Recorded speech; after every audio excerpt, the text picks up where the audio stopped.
Picture this, you're walking into a meeting room, heads turned slightly in your direction, and before you've even spoken a word, your presence is felt. This is the power of body language, the unspoken tool that allows you to dominate any room you enter. Meetings are more than just discussions. They are stages where influence is built, power is projected, and connections are formed. And today, we're diving into how you can use your body language to take control of the narrative without saying much at all. As you step into the room, your entrance sets the tone. Standing tall, your posture exudes confidence, shoulders back, chest slightly forward, and head held high. This is how you silently announce your authority. Imagine how people perceive you when you carry yourself like this, immediately commanding attention and respect. Now, take note of your pace as you walk. A steady, purposeful stride shows control. Rushing in, on the other hand, signals nervousness. Your movements don't need to be exaggerated.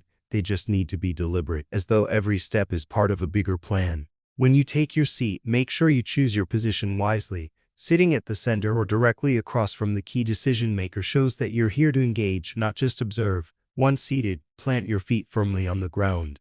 This simple action subconsciously signals stability and strength. Avoid slouching or leaning back too far. Instead, maintain an upright posture that communicates alertness and engagement. Your hands should remain visible, placed gently on the table or your lap. Hidden hands can appear as if you have something to hide, whereas open gestures invite trust. Eye contact is your most powerful tool for asserting dominance in meetings. When you speak, look directly at the people you're addressing. Holding their gaze, not in an overbearing way, but with confidence, shows that you mean every word you say. Similarly, when others are speaking, maintaining eye contact with them tells them that you're fully present and paying attention. Avoid letting your eyes wander, as it might come across as disinterest or distraction. A steady, calm gaze can silence a room and draw everyone's focus to you. Your facial expressions are just as important as your posture. A slight, confident smile as you listen or speak can make you seem approachable yet in control. Avoid over-smiling, as it might come across as nervousness. Instead, let your face mirror the tone of the conversation. If the discussion is serious, adopt a thoughtful expression, showing that you're deeply considering what's being said. People will see you as someone who takes the meeting seriously, which in turn makes them take you seriously too. Let's talk about your voice and how your body language supports it. When you speak, lean slightly forward. This subtle movement draws people in and signals that you're about to say something important. Combine this with open hand gestures that emphasize your points. Using your hands in a controlled, purposeful way can make your words more compelling and easier to follow.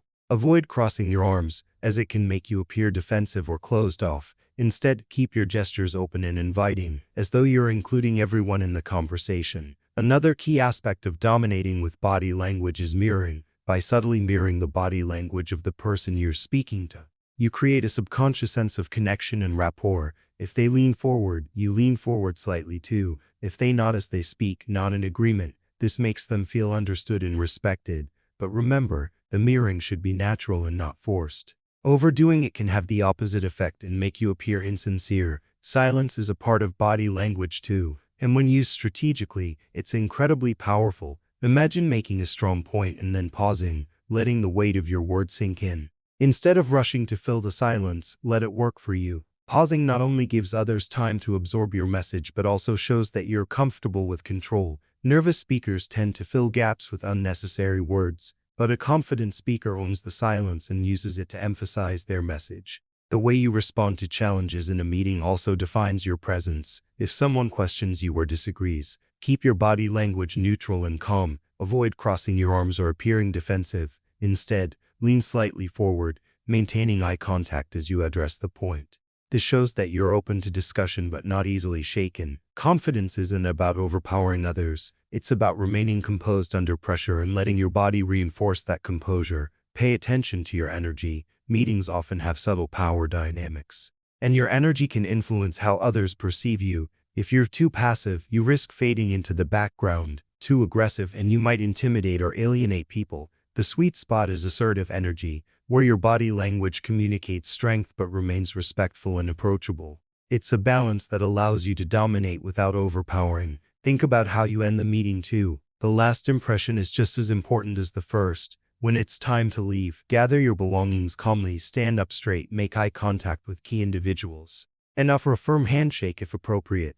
Your body language in those final moments should reinforce everything you've communicated throughout the meeting. leaving a lasting impression of confidence and control. Now picture yourself in your next meeting. Every movement you make, every gesture, every glance is intentional. You walk in with purpose, take your seat with authority, and command the room not just with your words but with the way you carry yourself. You're not just participating, you're leading, influencing, and leaving a mark that others won't forget. Mastering body language is about more than just looking confident. It's about using your entire presence to create an atmosphere of trust, respect, and authority. When you harness the skill, you don't just speak, you inspire. You don't just attend meetings, you own them. So take what you've learned today and step into your next meeting like you were born to lead. Don't forget to subscribe, like, share because you will learn tons of information in the next video.